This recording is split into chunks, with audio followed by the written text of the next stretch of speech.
تو اگر رب اپنی ولیہ کو بے موسم پھل دے سکتا ہے اور دیتا ہے اپنے کرم سے، تو اپنے نبی کو بھی تو بغیر موسم کی اولاد دے ہی سکتا ہے نا۔ اب موسم تو گزر گیا، بڑھاپا آ گیا، لیکن وہاں کھڑے ہو کے حضرت زکریا نے دعا مانگی، رب نے قبول فرمائی، اور حضرت یحییٰ علیہ السلام حضرت زکریا کو عطا فرمائے۔ تو اگر ولیہ کی محراب کے پاس کھڑے ہو کے اللہ کے نبی دعا مانگے تو رب قبول فرماتا ہے، تو ہم داتا علی اجمیری کے مزار پہ جا کے دعا مانگے تو، ہم غوث اعظم جیلانی کے مزار پہ جا کے دعا مانگے تو۔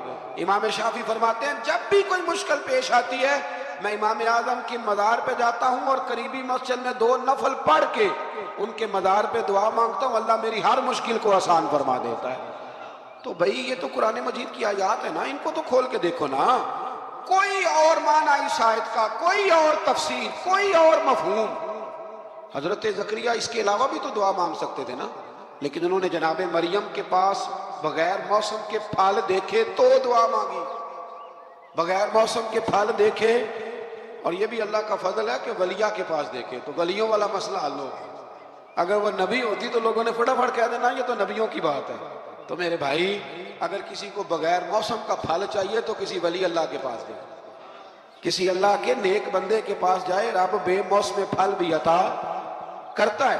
تو پھر اللہ تبارک و تعالیٰ نے آگے جا کے نہیں آیات میں ارشاد فرمایا کہ ہم نے جناب مریم کو بغیر شادی کے بیٹا بھی عطا کیا، اور بیٹا بھی وہ عطا کیا کہ جو اللہ کے نبی ہے، اور بیٹا بھی وہ دیا جنہوں نے پنگھوڑے میں باتیں کرنی شروع کر دی۔ یہ میری خواہش ہے کہ یہ آیتیں آپ نے ضرور پڑھنی ہے، یہ آیت نمبر 39 اور 40، انہی پر میں بھی بات ختم کر رہا ہوں۔ حضرت عیسیٰ کی شان رب کریم نے بیان فرمائی، یہ اللہ کا قرآن ہے، یہ اللہ کا قرآن ہے۔ ان کی شان کیا ہے کہ حضرت عیسیٰ علیہ السلام فرماتے ہیں کہ میں نا مٹی کی مورت بناتا ہوں، پھر اس میں پھونک مارتا ہوں، مٹی کا پرندہ بنا کے اس میں پھونک مارتا ہوں، میں پھونک حضرت عیسیٰ مارتے ہیں، اور جناب عیسیٰ کہتے ہیں وہ اللہ کے حکم سے اڑنا شروع کر دیتا ہے۔ پھونک کس نے ماری؟ اڑایا کس نے؟ میں اتنی سی بات ہے، اس کو سمجھ لیں۔ حضرت عیسیٰ کہتے ہیں میں مٹی کی مورت بنا کے اس میں پھونک مارتا ہوں تو اللہ کے حکم سے زندہ ہو جاتی ہے، اڑنے لگتی ہے۔ حضرت عیسیٰ فرماتے ہیں میں تندرست کرتا ہوں مادرزاد اندھوں کو، لا علاج کوڑوں کو، اور میں مردے بھی زندہ کرتا ہوں، کرتا اللہ کی اجازت کے ساتھ۔ اور اسی آیت میں حضرت عیسیٰ فرماتے ہیں کہ میں تمہیں بتاتا ہوں جو تم کھا کے آتے ہو، اور وہ بھی بتاتا ہوں جو تم گھر میں چھوڑ کے آتے ہو۔ تو حضرت عیسیٰ علیہ السلام مٹی کا پرندہ بنا کے پھونک مارے تو رب اس میں جان پیدا کر دے، مردے میں جان بھی پیدا کر دے، اور پھر حضرت عیسیٰ مادرزاد اندھ اور کوڑوں کو آنکھیں بھی دیتے ہیں اللہ کے حکم سے، اور پھر حضرت عیسیٰ علیہ السلام مردہ بھی زندہ کرتے ہیں اس کی اذن سے۔ جو کھا کے آتے ہیں وہ بھی بتاتے ہیں، جو چھوڑ کے آتے ہیں وہ بھی بتاتے ہیں۔ تو یہ تو حضرت عیسیٰ کی شان ہے۔ یہ حال ہے ان کے غلاموں کا، تو میری سرکار کا عالم کیا ہوگا، میری سرکار کا عالم کیا ہوگا۔ ایک جملہ میرے اعلیٰ حضرت کا، اور بات بڑی اعلیٰ، فرمانے لگے حضرت عیسیٰ علیہ السلام تو پھونک مار کے مردہ زندہ کرتے ہیں نا، تو فرماتے ہیں میرے نبی تو ایک نظر دیکھ لیں تو مردہ دل کو زندہ کر دیا کرتے، مردہ دل۔ اور پھر ایک حدیث سن لیں تاکہ بات اور واضح ہو جائے۔ حضور نے فرمایا علماء امتی کا انبیاء بنی اسرائیل، میری امت کے علماء بھی اسی طرح ہوں گے جس طرح بنی اسرائیل کے نبی ہوتے تھے۔ تو اگر حضرت عیسیٰ کے اندر یہ طاقت ہے تو میرے محبوب کے غلاموں میں بھی بڑی طاقت ہے۔ حضرت آصف بن برخیا اگر تخت لا سکتے ہیں تو غوث اعظم بھی بیڑی اوپر اٹھا لیتے ہیں۔ اس لیے عقیدہ اور نظریہ قرآن ہے، حدیث ہے۔ ہم چونکہ پڑھتے نہیں، توجہ نہیں کرتے، تو لوگ ہمیں فٹافٹ، آپ یقین کریں بڑے صاف ستھرے انداز میں لوگ آ کے کہتے ہیں جی دیکھو جی یہ کدھر سے آ گیا۔ تو میں نے کہا یہ اللہ کا قرآن ہے، اور قرآن میں نہ ہو ہمیں بات کرنے کی کیا ضرورت ہے۔ یہ سارے عقائد اور نظریات وہ ہیں جو رب کریم نے خود قرآن مجید میں ہمیں عطا فرمائے ہیں۔